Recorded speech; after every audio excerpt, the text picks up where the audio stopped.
Hello, this is Pick, and welcome back to my guide for FTB NeoTech. Last episode, we set up a bunch of machines in this basement here, and in this episode, we're going to focus on nuclear reactors. To get started, let's make some beryllium. To get beryllium dust, you need to electrolyze emerald dust. Send that through the implosion compressor in much the same way you did with tungsten. Then get a packer and some compressors, and turn that beryllium into plates, some cadmium into plates, and some blast-proof alloy into plates, and pack those together to make nuclear alloy. After sending that nuclear mixed plate through the implosion compressor once more, of course. And again, if you don't want to make a whole bunch of implosion compressors, just make larger ports. Or add more ports, because the recipes are so fast they can't really clog each other. Man, my wall of machines sure is running out of power. If only there was some block that could help fix this issue of a lack of power, but not take up another block face on every machine. Yup, the machine wall is a perfect example of where you can use machine chainers. I mean, every other time I use them is basically a machine wall, but you know, if you want to just upgrade your old infrastructure, especially if you want to make all the machines use a higher voltage without actually upgrading the machines themselves, the chainer is of course perfect. Can also double as a place to put extra pipes. Now to get on the crafting of all of these reactor components. This is going to be a very expensive venture, making a nuclear reactor. We're going to need a whole bunch of nuclear alloy casings and nuclear alloy pipe casings. These make up the main body of the reactor. Even the smallest one requires a fair sum, so get that infrastructure in place. Alright, you didn't need to see me craft any of that, so here we are, a finished nuclear reactor. Well, now I have to actually build the thing, I guess.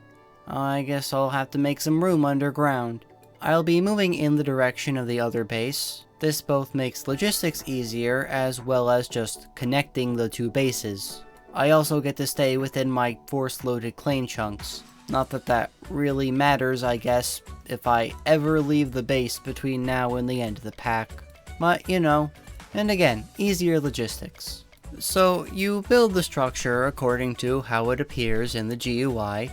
Much like the blast furnace, you have some options here, except the option dictates the size of the multi-block rather than the coils in the case of the blast furnace. I will be starting with the smallest one. It has room for a 3x3 interior of hatches. The entire exterior is made of casings, and the entire interior is made of pipe casings, with the exception of the reactor itself, of course, and the top, which is made of various hatches. You can also leave casings empty in the top. There's use for that, but for a small 3x3 I will be simply wanting to use the whole space available. Now, there's a reactor planner. I'll link it in the description, somebody made it. It's a very useful tool, particularly for how big you want to make a reactor and what types of fuel and coolant you'll need. But I think to get started, you'll want 5 fluid hatches and 4 item hatches. Place them in a checkerboard pattern, and the structure of the reactor is complete. Now, there are several ways you could manage the logistics of this. MI has its own pipes, of course, but at least for this small reactor, I'll use Laser I/O. Laser I/O uses laser nodes, as well as cards. Cards for items, cards for fluids. You'll need to set in the card's GUI whether it is extract or insert, and you'll also need to pre-provide it with a filter. Thankfully, you can filter stacks of filters at a time, though it is a little bit cumbersome. I'm not going to get too into the details of it. Basically, you link your nodes together with the laser wrench, and you can set the inventories that you import and export with. That's based on the cards and their directions. If the cards are going too slow, you can put some card overclockers in them, or a node overclocker if you want to overclock the entire node. You can reach some pretty fast speeds like this, though ultimately it's probably a little expensive unless you went out of your way to automate the stuff that's required to craft them. I didn't, so I'm probably just going to use whatever I feel like manually crafting for just these 9 nodes and whatever extras I need to operate things externally. If you want to overclock a card, you'll need to put the card overclockers in the card's GUI itself. And if you want to filter fluids, simply put the bucket in the item filter and put that in a fluid card and it will treat it as a fluid. The nuclear reactor produces 3 different outputs. The item output is the spent fuel rod. Of course, that goes along with the fuel rods that you put in it. The second thing it produces is steam. So, naturally, we'll want a steam turbine to make power from that steam. The third thing is deuterium. Deuterium is sometimes produced from the water inside the reactor. You could put water or high-pressure water in. High-pressure water is a little more efficient.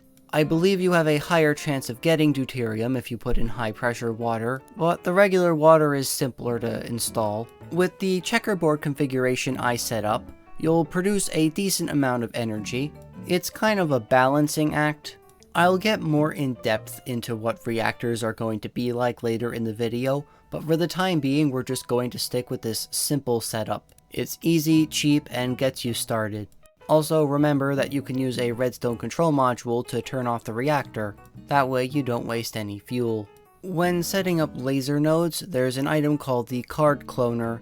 It's not the most robust tool ever, but if you shift left click on a card when it's in a node, you can copy its settings, and you can shift right click on other cards to copy the settings to that node. It's still somewhat cumbersome, but if you change the flow rate or anything inside the card itself, as well as the direction of course, you can at least do that a little bit quicker. If you go into the GUI of a card, and you see those numbers on the right, you can left click, right click, or shift left click and right click to adjust the numbers. Note that to make it transfer faster, it has a cap and you need overclockers to overcome that. Of course, I'll need to hook everything up into the ME system. Like all other fluids, I'll be managing deuterium within the fluid cells, pre-partitioned. As for the items, I'm going to export into a sophisticated storage chest, and I've already locked some slots for the fuel rods and the depleted fuel rods. Let's take a small diversion for just a moment. I know I'm making nuclear power right now, but it wouldn't hurt to upgrade my diesel production either. So the first step towards doing that is by putting uranium through the enrichment chamber. This will make yellow cake uranium. Pretend that makes sense, I guess. This is going to go in a mixer with a few other ingredients. The first, of course, is the boosted diesel we already have. But then we'll need some force gems, which I guess you can EMC if you want, but I'll automate it the long way. Let me get to that in a minute. And then some Fortron, which again, I'll get to in a minute. Here's a quick and dirty setup for automating production of power ore. The block placer places down the emerald ore on a timer so that it doesn't produce it too quickly. The sensor determines that there is a block of emerald ore there. It then emits a redstone signal, which gets sent into the atomic reconstructor that has the lens in the miner. It fires at the emerald ore, turns it into power ore, and then the block breaker breaks it. Eventually, I end up just using the Certus block breaker for the same purpose, as it already has a Celestigem pickaxe with fortune on it, and it happens to be within the range. I'll also have a storage chest for the obtained force gems and have the system turn off when it goes beyond a certain force gem threshold.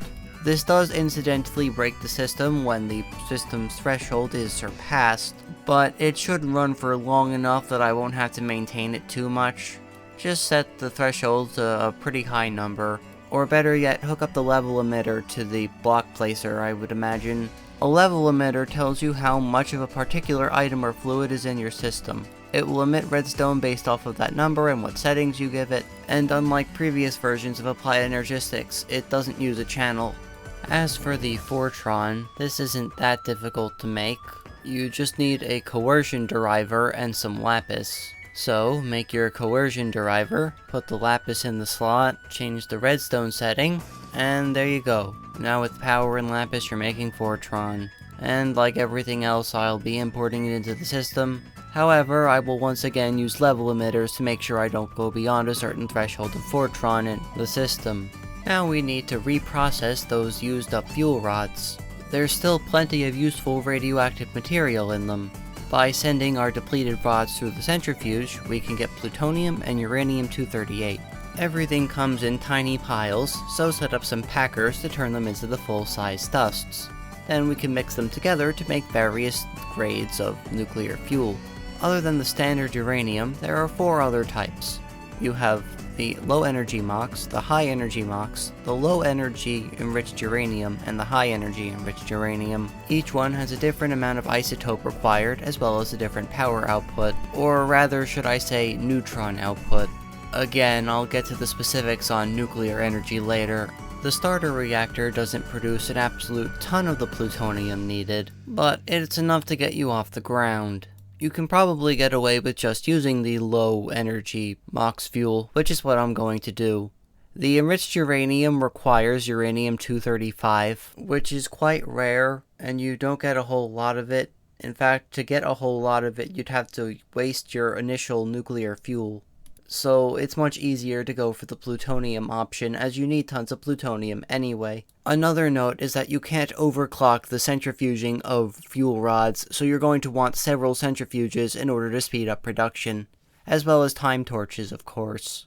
Another thing to keep in mind is whether you're using single, double, or quad fuel rods. Of course, a more densely packed fuel rod is going to burn faster, but it's also going to make more energy at a given time. Which you should be using depends on your application. For starting, I think you should just use quad rods. You'll make a lot more steam. And right now, we want the power.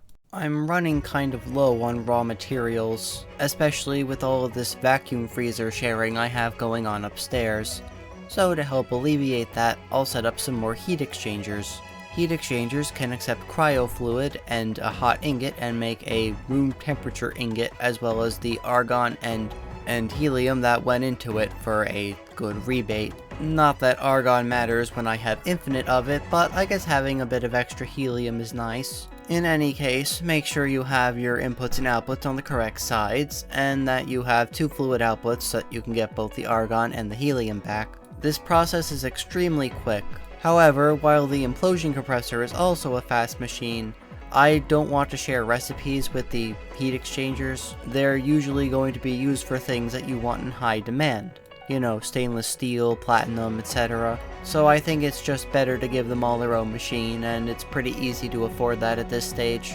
Something I haven't really utilized much is redstone control on machines. If a redstone signal is applied to a machine with a redstone control module in it, it will stop production. This also preserves the efficiency bonus. By using a level emitter, I can make sure the system always has a stock of whatever I'm trying to store, such as soldering alloy. Do note that as far as level emitters go, they emit a strong redstone signal only. That means if you have a whole bunch of machines in a row, they'll start deactivating adjacent machines. So be careful with how you use it. That's why I haven't been using it much. Having to go charge my gravi chest plate can be kind of annoying, so how about we fix that? By using a wireless charging station, I can wirelessly charge my items in my inventory. It keeps up with the gravi chest plate, and the global tier hooks up into high voltage power. It will work anywhere in the world so long as the chunk is loaded. I could make the interdimensional one, but I don't really see a need for it. I'm not going to the nether or the end anytime soon. Well, I guess I am going to the end soon. The end of the pack. But yeah, this is a useful utility. I'd definitely make one. Hold off on the full explanation of the nuclear stuff. Once again, I'll get to that. But for right now, I'm going to talk to you about breeder reactors. Breeder reactors are that which are specifically designed to produce as much plutonium as possible, or just go through your fuel rods as quickly as possible. This box-based design allows for the temperature to be regulated within the reactor, and that's important because the large heat exchangers that transfer heat between all of the cells will break if they overheat. If you try to introduce water or something to make steam, not only are you going to be barely making any power, but you're also going to be breaking your heat exchangers.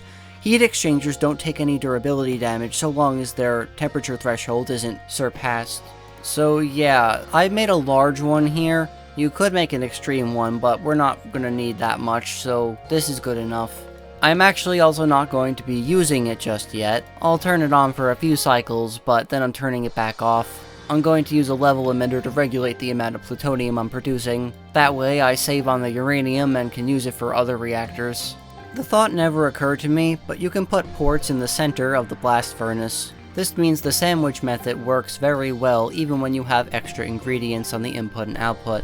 Now is a good time to greatly start ramping up your production of stainless steel, chromium, and all these other secondary metals. You know, the ones you don't get from ores. It becomes very expensive on these things. And imagine what it would be like if I wasn't EMCing drills for resources. If I had to craft those automatically, oh man, I would have needed to make so much more stainless steel than I am right now. Okay, so I built another reactor. This one is the extreme tier. I didn't feel like setting up all that laser I/O again, so I opted to use the modern industrialization pipes instead. So, what is this reactor for? So, if you recall, I said that deuterium is one of the byproducts from producing steam inside a nuclear reactor. This design is particularly spec'd to produce deuterium. Yes, it does make a fair amount of steam as a side product, but that's not what we're here for. For demonstration purposes, I'm just going to put uranium rods into this reactor. I'll be using low energy MOX fuel in the future when I have that automated. I have a whole tutorial on nuclear stuff, so if you want the in-depth explanations, go there. But to give you the basics of what's practical, think of each nuclear fuel rod like the rook piece from chess. It can quote-unquote attack any tile that it can see in an orthogonal direction. That means directly up, left, right, or down. It emits neutrons in each of those directions. It emits many neutrons per second. You can see the rate in EMI. But if we just look at, say, one neutron, let's call him Jimmy. Jimmy the neutron starts on one of those fuel rods. Let's say he wants to travel up. So he moves up to the first available water tile. Oh, I should also mention that Jimmy is a fast neutron, not a thermal neutron. So Jimmy fast neutron moves to the first space. He does not get absorbed by the water. Because this is water and there's no deflection coming from water, the only thing he can do is move to the next space above the one he was just on. But he's not comfortable yet, so he's going to move on to the next space. This is all decided by random chance. And we'll say that the one after that, the third tile, that's where he wants to call home. So, the fast neutron gets absorbed by the water, and, wouldn't you know it, a millibucket of deuterium is produced. Now imagine all of these nuclear fuel rods emitting those fast neutrons at a fairly fast rate. There's more to the story though. So if Jimmy was instead a thermal neutron, when absorbed by water, he will raise the temperature of that water by 1 degree. I don't know if that's actually the number, but you get the point. Let's pick a different starting point though. How about one of those ones on the right side, the top right one, on the right side of the reactor.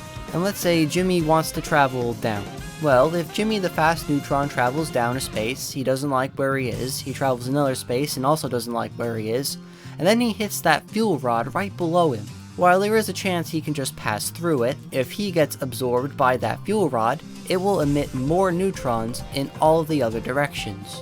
And so, all of these other neutrons will travel in other directions until they either get absorbed or hit the wall. If they hit the outside of the reactor, that is like they land outside of it, the piece just disappears. Obviously, since we have so many of these neutrons going around at a given time, you're going to get a high rate of them being produced.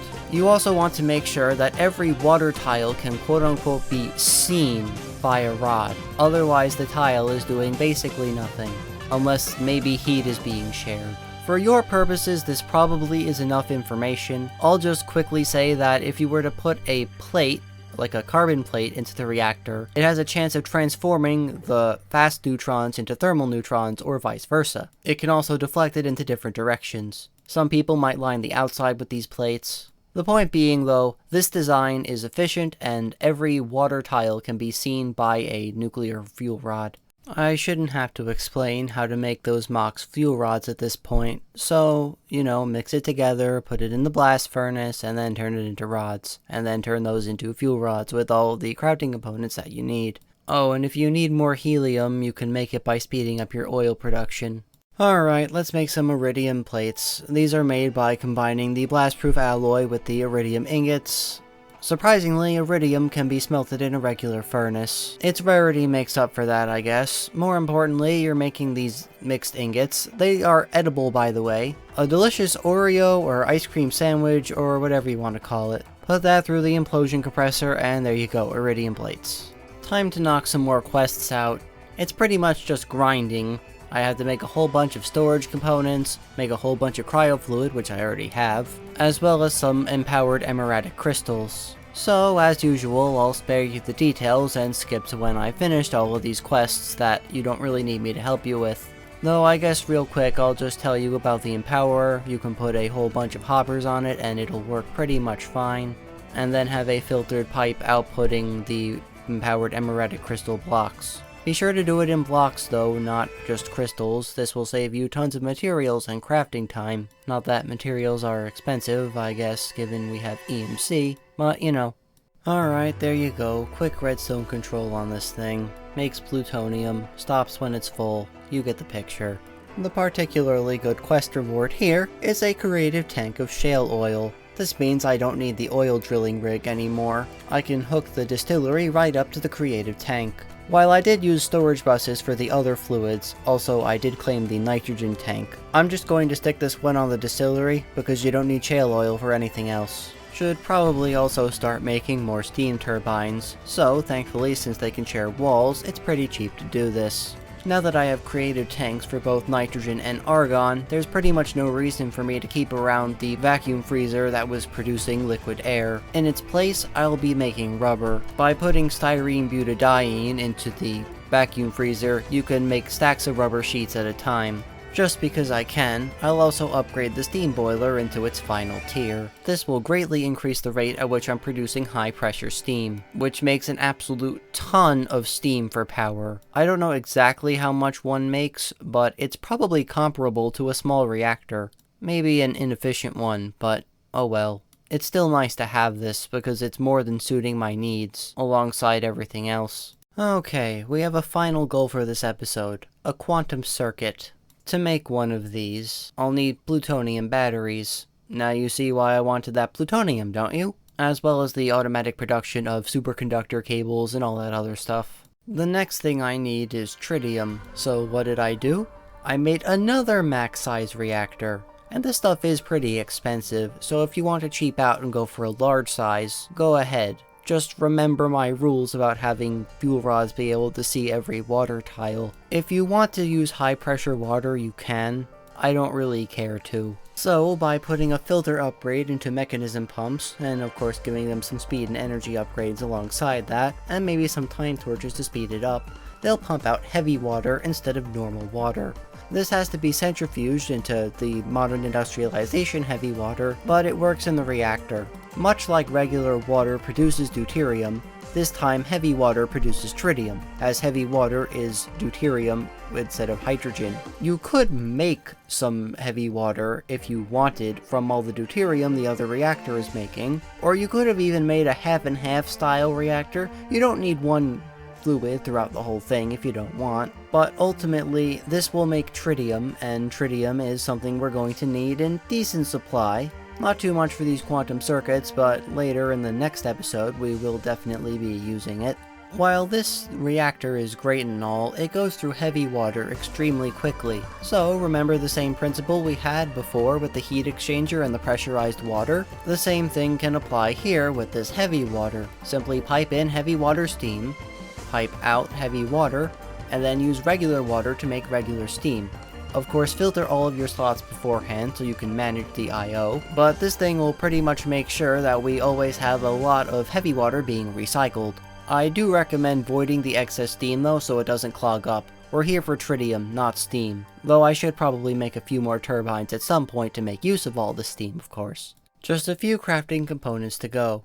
Next would be qubits. They require both cryofluid and tritium. By now you should know to hook up an export bus to the machine chainer. That pretty much just leaves a few components. First, I'd recommend upgrading your circuit production again. You're going to want a ton of circuits to make processing units, and you'll also want helium-3. That's obtained by centrifuging helium, and now you should be making helium much faster because you have infinite shale oil to use in the distillery to make more helium. We're pretty much down to the last components here.